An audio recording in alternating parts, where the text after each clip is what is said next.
نحمدہ ونصلی ونسلم علی رسولہ الکریم اما بعد۔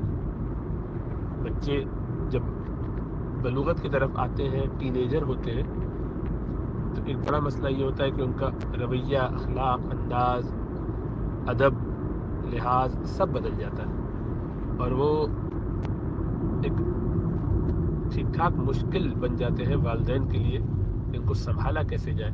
زیادہ سختی کریں تو وہ آہستہ آہستہ اس سختی کے بھی اب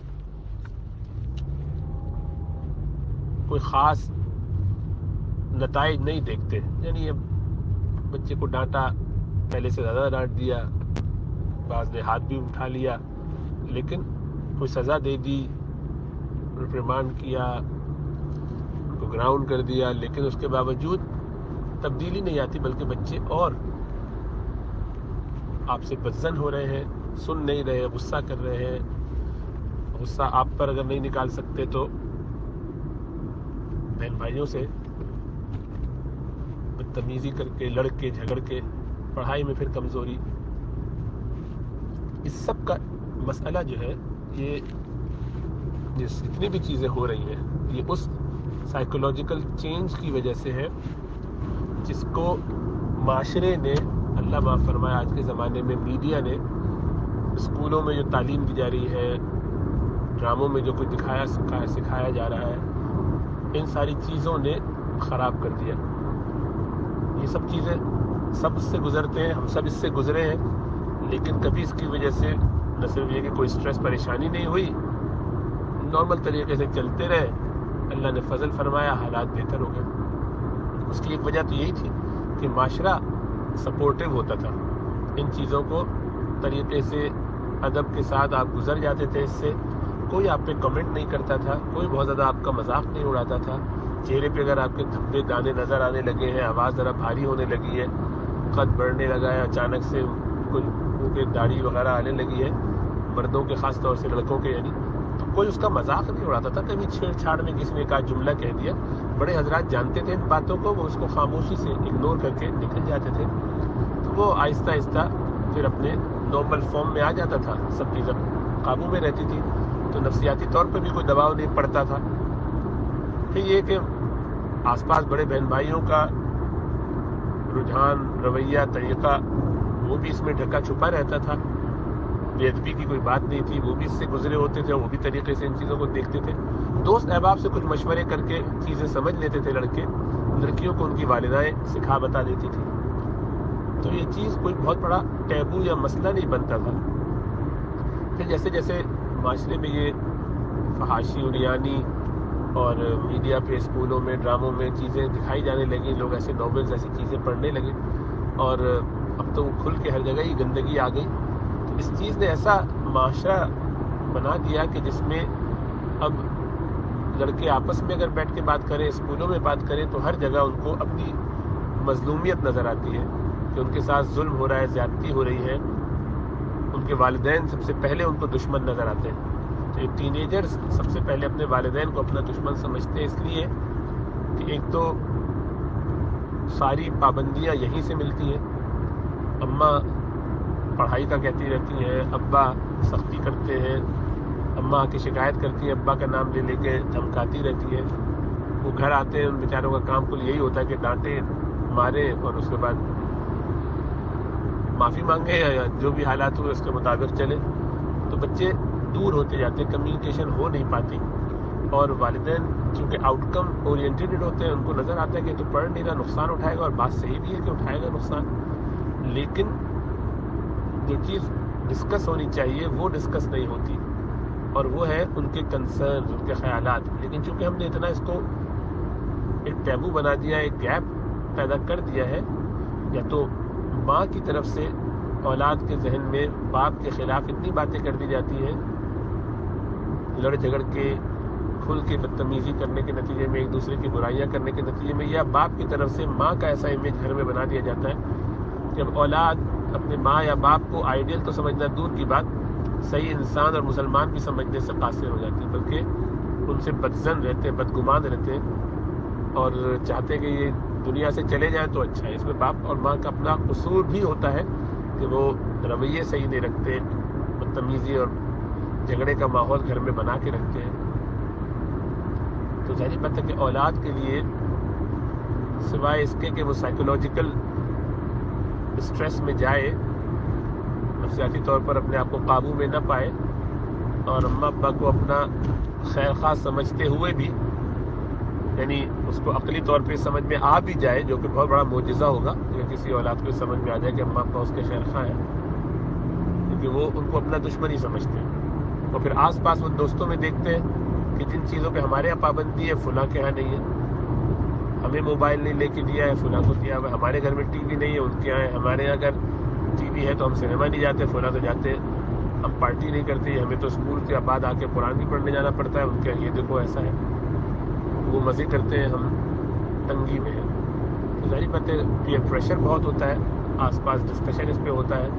انہیں بتایا جاتا ہے کہ تم انڈیپینڈنٹ ہو، تم جس طرح چاہو رہو، اپنی زندگی اب ایک ہی ہوتی ہے، اپنی مرضی سے جیو. تو ظاہر بات ہے کہ ان ساری صورتحال میں بچہ پریشانی ہی ہو سکتا ہے، اور اس کا اظہار وہ چونکہ ڈسکشن کے نتیجے میں نہیں کر سکتا، کیونکہ اماں ابا ڈسکشن کرتے نہیں ہیں. تب اس کی ایک ہی صورت رہ گئی ہے کہ وہ اپنے رویے میں ایجیٹیشن، اریٹیشن، بدتمیز ہونا، بے ادب ہونا، لڑنا جھگڑنا، بلا وجہ کھانے پہ بلا رہے ہیں تو نہیں آ رہے، بعد میں اور ٹائم پہ کھانا مانگ رہے ہیں، اکیلے کھانے کی کوشش کر رہے ہیں، اپنے کمرے میں بند رہنے کی کوشش، اپنے ان دوستوں میں زیادہ دل لگتا ہے، انہیں سے بات چیت، انہیں میں سب کچھ، کھیل میں، گیم میں، اسپورٹس میں، انہیں چیزیں جو پسند ہے چیزیں ان میں لگ جاتے ہیں. وہ بھی فزیکل اسپورٹس نہیں، کمپیوٹر ریلیٹڈ گیم، اور گھر کے اندر کوئی بھی ہو سکے یا دوستوں میں.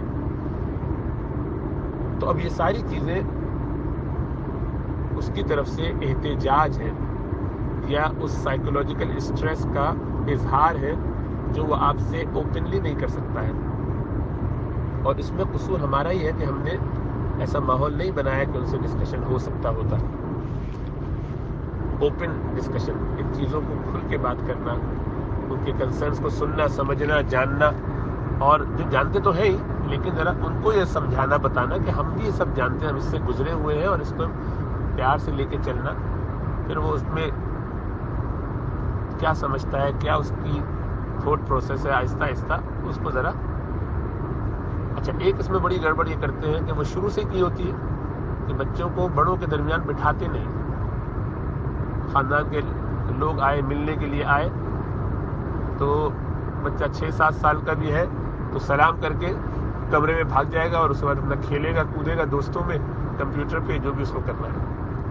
ظاہری بات ہے کہ اس کو لرننگ جو کچھ ہونی تھی وہ ان پنچایتوں سے اور ان کچہریوں سے ہونی تھی جو بڑوں کے ساتھ بیٹھ کے ہوتی ہے. خواتین بیٹھتی ہیں تو بچے ان کے ساتھ بیٹھ کے ان کے بڑوں کی باتیں سنیں. ہمارے ان بڑوں کی باتوں کو کہہ کے بچوں کو اس سے نکال دے، بیٹا اب تم لوگ جاؤ کھیلو، ہم بڑوں کی باتیں کر رہے ہیں. بڑوں کی کیا باتیں ایسی ہوتی ہیں کہ جو بچے نہیں سن سکتے، اس لیے کہ اس میں یا تو غیبتیں ہو رہی ہوتی ہیں، یا ایک دوسرے کی لگائی بجائی چل رہی ہوتی ہے، یا اس میں کوئی بےہودہ بات ہو رہی ہوگی. اگر مرد حضرات کر رہے ہیں تو سیاست کی بات ہو رہی ہوگی.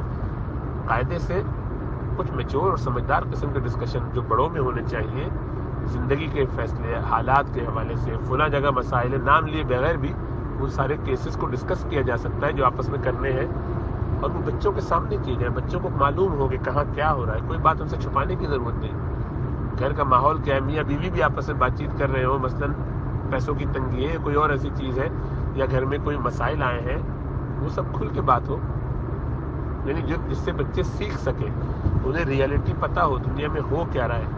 انہیں یہ نظر نہ آ رہا ہو کہ اماں ابا جو ہے وہ آسمان سے سونا ان پر برستا ہے، وہ بس ڈالر اور پاؤنڈ جہاں چاہتے ہیں لے آتے ہیں، ہم جو کہیں گے وہ افورڈ کر سکتے ہیں. انہیں یہی نہیں پتا 15 18 سال کے ہو گئے کہ فائنینسز کس طرح رن کیے جاتے ہیں، اور ان کا اس میں انٹرسٹ ہی نہیں، اس لیے کہ ان کو چھوٹی عمر سے ان چیزوں میں انوالو نہیں کیا گیا.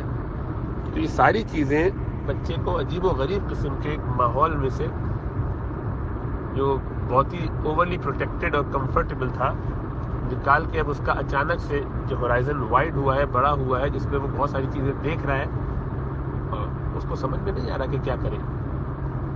تو شروع کے چند سال تو وہ اماں ابا سے نفرت، بغض، بغاوت، انہی جذبات کو اپنے اندر پاتا ہے، اور دوست احباب، معاشرہ، اسکول کالج وغیرہ، آزادی کا خیال اور خواب، انڈیپینڈنس کی بیماری، یہ سب اس کو ان کاموں میں بہت سپورٹ کرتی ہے، تو وہ یہی سب کرنے لگتا ہے. اس میں چاہیے یہ کہ والدین ان سے نہ صرف یہ کہ کمیونیکیشن کریں، ڈسکشن کریں، بلکہ ان کو بہت ساری چیزوں میں لیوے دیں. یعنی میں تو یہاں تک کہتا ہوں کہ اس میں بچوں پر نماز وغیرہ کے حوالے سے بھی سختی نہ کریں. اب وہ بالغ ہو گیا، اس کی اپنی ذمہ داری ہے. اس کو پیار محبت سے قابو تو کرنے کی کوشش کریں، سمجھائیں، ساتھ لے جائیں کھیل کود میں، لیکن سختی کے ساتھ نہیں. ڈانٹنا وانٹنا بالکل بند ہو جانا چاہیے. دوستی کرنے کی کوشش کرنی چاہیے. اس کے جو انٹرسٹ ہے ان میں انوالو ہونا چاہیے آہستہ آہستہ، تاکہ وہ آپ کا بڈی بنے اس گیم کے حوالے سے. بھلے آپ کو لگتا ہے کہ اس کو گیم کی بیماری، تو گیم کھیلنے لگے اس کے ساتھ، اس میں انٹرسٹ لیں اور آئیڈیا لیں اور اس کے ساتھ اس کو انجوائے کریں، تاکہ اس کو لگے کہ ہم ان سے کمیونیکیٹ کر سکتے ہیں، ہم سے نارمل ڈسکشن بھی کر سکتے ہیں، سوائے پڑھائی کے اور کھانے کے اور صحت کے اور باتھ روم میں زیادہ وقت مت لگایا کرو اور کپڑے اپنی صحیح جگہ رکھا کرو، سامان سمیٹ کے آیا کرو، کھانے کے لیے بلائیں تو آ جایا کرو، بہن بھائی سے لڑا مت کرو، پڑھائی کرو اور کیریئر اچھا بناؤ اور یہ کر لو اور وہ کر لو. ان نصیحتوں کے علاوہ، دینی نصیحتیں، اس کے علاوہ نماز اور قرآن کی، اخلاق کی، ان ساری چیزوں سے حدیثیں اور وعیدیں سنا کے ان کا دماغ بالکل عجیب و غریب ہو جاتا ہے کہ کروں کیا. اپنے آپ کو قیدی محسوس کرتے ہیں، جبکہ ارد گرد ان کے لوگ بہت آسان ہیں، دوست مزے میں رہ رہے ہیں، پارٹی کر رہے ہیں، ان کو نظر ہی آتا ہے، حالانکہ ان کی اپنی پریشانی ہے، خود رشتہ داروں میں بھی نظر آتا ہے. تو اس کا طریقہ یہی ہے کہ ان کے ساتھ دوستی کی جائے، کھل کے پیار محبت سے. انہیں کسی چیز کی پابندی محسوس نہ ہو. ہم نے ان کے لیے کھانے کو بھی پابندی بنا دیا. یعنی اب یہ کہ آپ ان سے کہیے کہ کھانے کے لیے آ جاؤ، تو وہ کہتے ہیں مجھے اس وقت بھوک نہیں ہے. اب اس لیے بھوک نہیں کہ حکومت نہیں ہے، وہ عموماً ہوتی بھی ہے تو وہ آپ کے ساتھ نہیں بیٹھنا چاہ رہا کھانے کے لیے، اس لیے کہ آپ سے دوستی نہیں تو پسند نہیں کرتا آپ کی کمپنی کو.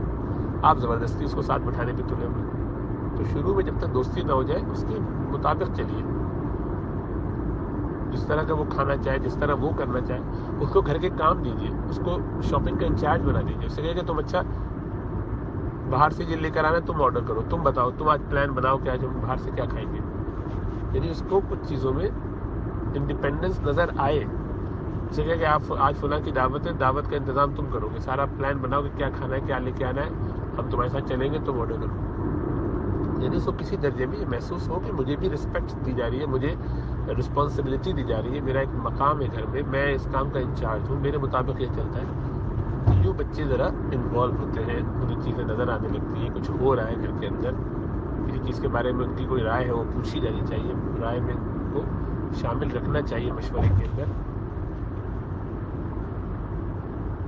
تو اس طرح انگیج کر کے گھر کا نظام ان کو پورا پتا ہو، ابا کی تنخواہ یہ ہے، اس میں یہ خرچے ہوتے ہیں، ان کو کہو تم بجٹ بناؤ، دیکھو کیسے چلاتے ہو. گھر کے مختلف امور میں، کاموں میں ان کو لگایا جائے گا تو وہ خود انٹرسٹ لیں گے. ہم نے ان کو بس ایک ہوٹل سا بنا دیا ہے اور اس میں وہ آ کے رہتے ہیں، تو ظاہر بات ہے اس میں جو ان کے خیالات ہیں ان کا وہ اظہار بھی نہیں کر پائیں گے، تو کیا کریں گے. ایکٹیویٹی کی جائے، کھیل کود وہ اپنی جگہ ہے، لیکن اصل تو یہ پھر یہ کہ اللہ والوں کے ساتھ ملایا جائے، باہر نیک لوگوں کے ساتھ اٹھے بیٹھے، اچھے لوگوں کے اچھے سرکلز میں. دینی ماحول ہی ہونا ضروری نہیں ہے، دینی ماحول ہونا ضروری تو ہے، لیکن دینی ماحول سے میری مراد ہے کہ وہاں دینی بات ہونا ضروری نہیں ہے. دینی لوگ باربیکیو کر رہے تب وہ بھی بہت اچھی چیز. دینی مزاج کے لوگ پکنک پہ گئے ہوئے تو ان کے ساتھ اٹھنا بیٹھنا یہ بہت اہم ہے، بلکہ یہ زیادہ اہم ہے، کیونکہ یہ ایج ایسی ہے کہ اس میں تقریریں پسند نہیں آتی، لیکچر کوئی سننا نہیں چاہتا، تو لیکچر دینے کا کوئی فائدہ نہیں. ان کو اس ماحول میں ایڈجسٹ کرنے کی ضرورت ہے جس میں وہ کمفرٹیبل فیل کریں. باربیکیو پارٹی کی ہے مسجد کے تحت، محلے کے تحت، محلے کے 4 لوگوں کو بلا لیا، 4 گھروں کو بلا لیا، ان کے ساتھ مل کے ہو رہا ہے. یہ وہ لوگ ہیں جو ہم خیال ہیں، دیندار ہیں، اچھے ہیں، ان کے بچے بھی ہم عمر ہیں، اب یہ پارٹی کر رہے ہیں، مزے کر رہے ہیں، کھیل رہے ہیں، کود رہے ہیں. اس طرح ان کا کچھ نہ کچھ لنک بنتا ہے، تعلق بنتا ہے، انہیں کچھ گھر کے حالات سمجھ میں آنے لگتے ہیں، گھر کیسے چلتا ہے، گھر کے مسائل کیا ہیں. اور جہاں غلطی والدین سے ہو جائے وہ اوپن ان سے ڈسکشن کریں اور معذرت بھی کر لیں، تو اس میں کیا مذائقہ ہے. تو بہت کھل کے بات ہونی چاہیے کہ گھر چلتا کیسے، حالات کیسے بہتر ہوتے ہیں، ایک دوسرے کو سپورٹ کیسے کیا جا سکتا ہے. یہ کریں گے تو انشاءاللہ فائدہ ہوگا. اس طرح کی اور بہت ساری چیزیں جو ان کی سائیکو تھراپی میں کام آ سکتی ہے. اصل تو یہی ہے کہ ان کے ساتھ اپنا ریپو ٹھیک کرنا ہے، اپنا رویہ، اپنا تعلق ان کے ساتھ ایسا بنانا ہے کہ وہ آپ کو اپنا دوست سمجھنے لگے، آپ سے ڈسکس کرنے پر راضی ہو جائے، اپنے مسائل آپ سے شیئر کرنے لگے، اپنی باتیں آپ سے شیئر کر کے ان کے نتائج سن کے، ان کے حالات، ان کے اوپر جو آپ کا تبصرہ ہو یا آپ کا مشورہ ہو، اس کو وہ ٹھنڈے دل سے سننے کے لیے تیار ہو جائے، شوق سے معلومات کرنے لگے. تو اس کا ان کو فائدہ ہوگا. یہ مجلسوں میں بیٹھے, جہاں وہ سب ساتھ بیٹھے, سارے بڑے بیٹھے تو بڑوں کے ساتھ بچے بھی بیٹھے. اللہ فضل.